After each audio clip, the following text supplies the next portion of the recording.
आदमी भागते हुए उसके पास आता है और पुलिस से छुपने के लिए उसकी मदद मांगता है। तभी एना अपनी जादुई गुफा खोलकर उसमें जोसेफ को छुपा लेती है। पर जोसेफ भी एक नंबर का हरामी होता है और वो एना की गुफा में ही उसका गेम बजाना शुरू कर देता है। फिर पुलिस के वहाँ से जाने के बाद वो दोनों भी वहाँ से भाग जाते हैं और एक दूसरे के साथ रहना शुरू कर देते हैं। फिर एक दिन पुलिस जोसेफ को पकड़ ही लेती है, पर इससे पहले कि वो उसे मार डाले जोसेफ पानी में कूदकर वहाँ से गायब हो जाता है। अब कुछ लोगों का कहना है कि वो डूब गया और कुछ का कहना है कि वो भागकर अमेरिका आ गया, जहाँ पर वो एक अमीर बिजनेसमैन बनकर ऐश कर रहा है। वहीं दूसरी तरफ एना और उसकी बेटी एग्नेस बाजार में सामान बेचकर अपना गुजारा कर रहे थे। एग्नेस अपने कजन जैन से प्यार करती थी, जो एक पॉलिश पोस्ट ऑफिस में काम करता था। इसके अलावा एग्नेस एल्फ्रेड से भी प्यार करती थी, जो एक जर्मन शेफ था। अब उन तीनों के एक साथ मचाए हुए कांड से एग्नेस को ऑस्कर नाम का एक बेटा होता है, जिसका बाप जैन था या एल्फ्रेड ये सिर्फ भगवान को ही पता है। अब पैदा होने के बाद ऑस्कर चुप होने का नाम ही नहीं ले रहा था, पर जब उसकी माँ ने कहा कि उसकी 3 साल की उम्र होने पर वो उसे एक टिन ड्रम देगी, तब जाकर ऑस्कर ने रोना बंद किया।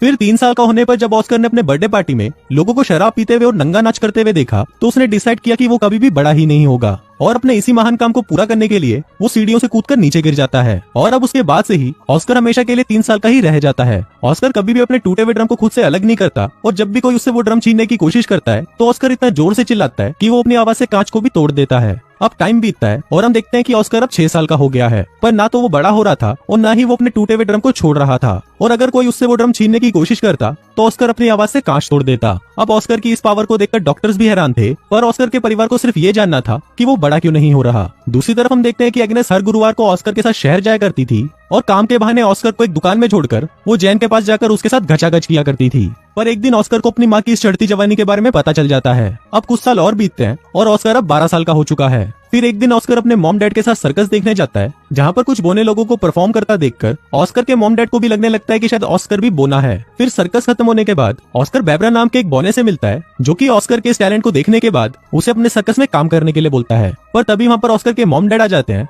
और उसे अपने साथ ले जाते हैं। अब इसके कुछ दिनों बाद हम देखते हैं कि एग्नेस जिस दुकानदार के पास ऑस्कर को छोड़कर जाया करती थी, वो दुकानदार एग्नेस से प्यार करने लगा था। वो उसे और ऑस्कर को अपने साथ लंदन चलने के लिए बोलता है, पर तभी एग्नेस उसे मना कर देती है और उसे चूतिया बोलकर वहाँ से चली जाती है। फिर कुछ दिनों बाद एग्नेस को पता चलता है कि वो प्रेग्नेंट है और उसके पेट में जैन का बच्चा है। अब इस बात से एग्नेस काफी परेशान रहने लगती है और परेशानी में वो बहुत सारी मछलियां खाती है, जो खाना उसे बिल्कुल भी पसंद नहीं था। वहीं उसके पति एल्फ्रेड को इस बात से कोई मतलब नहीं था कि जैन के पेट में किसका बच्चा है, वो सिर्फ एग्नेस को खुश देखना चाहता था। पर क्योंकि ऑस्कर के पैदा होने के बाद एग्नेस को कभी भी खुशी नहीं मिली, इसलिए वो उस बच्चे को जन्म नहीं देना चाहती थी और ज्यादा मछलियां खाने के बाद फूड पॉइजनिंग की वजह से उसकी डेथ हो गई। अब इसके कुछ सालों बाद हम ऑस्कर को देखते हैं, जो अपना ड्रम ठीक कराने के लिए जैन को एक पॉलिश पोस्ट ऑफिस में लेकर जाता है। ये वो दौर चल रहा था जब जर्मनी पूरे पोलैंड पर हमला करके उसे अपने कब्जे में करने की कोशिश कर रहा था। वहीं पोस्ट ऑफिस में भी पॉलिश लोग जर्मनियों पर हमला करने की तैयारी कर रहे थे, पर तभी अचानक जर्मन उन पर हमला कर देते हैं और इस हमले में बाकी लोगों के साथ साथ जैन भी मारा जाता है। पर ऑस्कर किसी तरह बच जाता है और वहाँ से भाग जाता है। अब इसके कुछ दिनों बाद हम देखते हैं कि एल्फ्रेड 16 साल की मारिया नाम की एक लड़की को अपनी दुकान पर काम करने के लिए रखता है। मारिया दुकान के काम के साथ साथ ऑस्कर का भी ध्यान रखती थी और फिर कुछ दिनों में ऑस्कर को मारिया से प्यार होने लगा।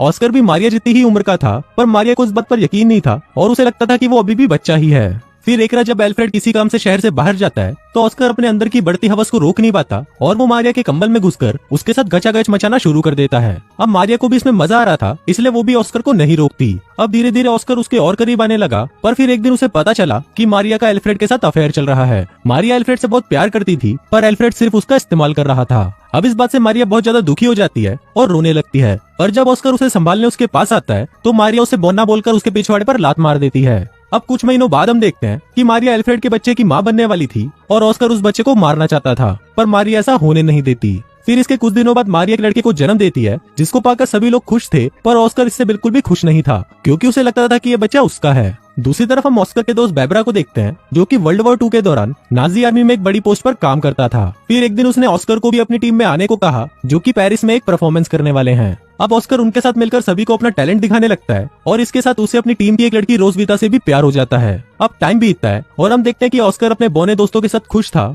और वो अपनी जिंदगी अपने हिसाब से जी रहा था, जैसे कि खाना पीना और घचाघच करना। पर फिर एक दिन अमेरिकन सेना वहाँ पर हमला कर देती है और उस हमले में ऑस्कर की आइटम रोजविता मारी जाती है। अब उस हादसे के बाद ऑस्कर वापस अपने घर आ जाता है और वहाँ पर वो मारिया के 3 साल के बेटे को एक वैसा ही टिन ड्रम गिफ्ट करता है, जो कि उसे उसकी 3 साल की उम्र में मिला था। अब मारिया ऑस्कर के आने से बिल्कुल भी खुश नहीं थी, पर एल्फ्रेड उसके आने से बहुत खुश था। और उसने ऑस्कर को उन लोगों से छुपा कर रखा जो उसका इलाज करने के लिए उसको हॉस्पिटल में भर्ती करना चाहते थे, क्योंकि एल्फ्रेड को ऐसा नहीं लगता था कि ऑस्कर एबनॉर्मल है। अब शहर में जैसे जैसे तनाव का माहौल बढ़ रहा था तो एल्फ्रेड को भी डर के मारे ऑस्कर और अपनी एक पड़ोसी लीना को अपने घर के बेसमेंट में छुपा कर रखना पड़ता था। इसके साथ ही एल्फ्रेड को अपने नाजी सिपाही होने का सबूत भी छिपाना पड़ता था। फिर एक दिन अचानक रशियन सिपाही उनके घर पर घुस आते हैं और वो एल्फ्रेड के सामने ही लीना के साथ जबरदस्ती करने लगते हैं। वहीं एल्फ्रेड की नाजी सिपाही होने की सच्चाई छुपाने के लिए ऑस्कर उसे एक पिन देता है जिस पर उसके नाजी सिपाही होने के बारे में लिखा हुआ था, पर तभी एल्फ्रेड बचने के लिए उस पिन को निगल लेता है और वो पिन उसके गले में अटकने की वजह से उसकी वहीं पर मौत हो जाती है। फिर अगली सुबह मारियस नाम का एक आदमी एल्फ्रेड की दुकान पर आता है और अब वो उस दुकान का नया मालिक था। अब दुकान को अपने कब्जे में करने के बाद मारियस एल्फ्रेड का फ्यूनरल कर देता है, क्योंकि उसने भी रिसेंटली अपनी पत्नी और बच्चों को खोया था और वो अपनों को खोने का दर्द अच्छे से समझता था। वहीं एल्फ्रेड के फ्यूनरल पर ऑस्कर को भी समझ आ जाता है कि अब उसका इस दुनिया में और कोई नहीं है, इसलिए ऑस्कर अब डिसाइड करता है कि अब वो फिर से बड़ा होगा। फिर ऑस्कर अपने ड्रम को भी एल्फ्रेड के साथ ही दफना देता है, पर तभी कहीं से एक पत्थर आकर ऑस्कर के सर पर लगता है और वो वहीं पर बेहोश हो जाता है। फिर वहाँ मौजूद एक आदमी बताता है कि ऑस्कर अब बड़ा होने लगा है। फिल्म के लास्ट सीन में हम देखते हैं कि एना को छोड़कर सभी लोग उस शहर को छोड़कर चले जाते हैं, जहाँ ऑस्कर को अब पता चलता है कि उसकी चिल्लाने की शक्ति भी जा चुकी है। लास्ट में एना वहीं पर ही रह जाती है जहाँ से इस कहानी की शुरुआत हुई थी और इसी के साथ ही ये फिल्म यहीं खत्म हो जाती है।